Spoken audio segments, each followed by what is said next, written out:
রাত্রে আমি স্বপ্ন দেখেছি যে একটা গুণিনের কাছে আমি গেছি এবং সে জাদুবিদ্যা করছে আর কোনো কোনো মানুষের আত্মাগুলোকে কয়েদি বানিয়ে নিচ্ছে। তো এই জাদুবিদ্যার সম্বন্ধে বাইবেল কি বলে? আপনি কি কখনো কোনো গুণিনের কাছে গেছেন নিজের কাজ উদ্ধার করার জন্য?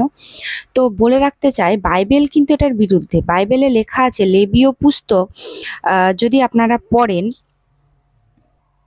19-31 পদে লেখা আছে, তোমরা ভুতুড়িয়াদের ও গুণীদের অভিমুখ হইও না, তাহাদের কাছে অন্বেষণ করিও না, করিলে আপনাদিগকে অশুচি করিবে, আমি সদাপ্রভু তোমাদের ঈশ্বর।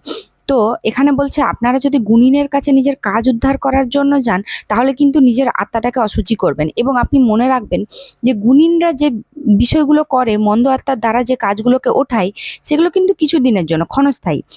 আপনি জানেনও না যে সেই মন্দ আত্মা আপনার কিভাবে পেছনে পড়ে যাবে এবং আপনার কি করে ক্ষতি করবে একের পর এক। তো আপনি যদি সঠিক ঈশ্বরকে জানতে চান, তাহলে সেই ইহোবাকে মানুন, সেই ঈশ্বরকে মানুন। মন্দ আত্মার দ্বারা বড় কিছু কাজ হয় না, ক্ষণিকের জন্য হয়, যেটা এই পৃথিবীর জন্যই স্থায়ী, সেটা অনন্তকালের জন্য নয়। কিন্তু অনন্তকালের জন্য যদি আপনি চান যে শান্তিতে থাকুন, ভালো থাকুন, আপনার কাজ হবে, সবই হবে, সেটা ঈশ্বরকে মানুন। প্রভু যিশুর নামে প্রার্থনা করুন, এমনি হবে। গুণীদের কাছে যাবেন না। জয় যিশু।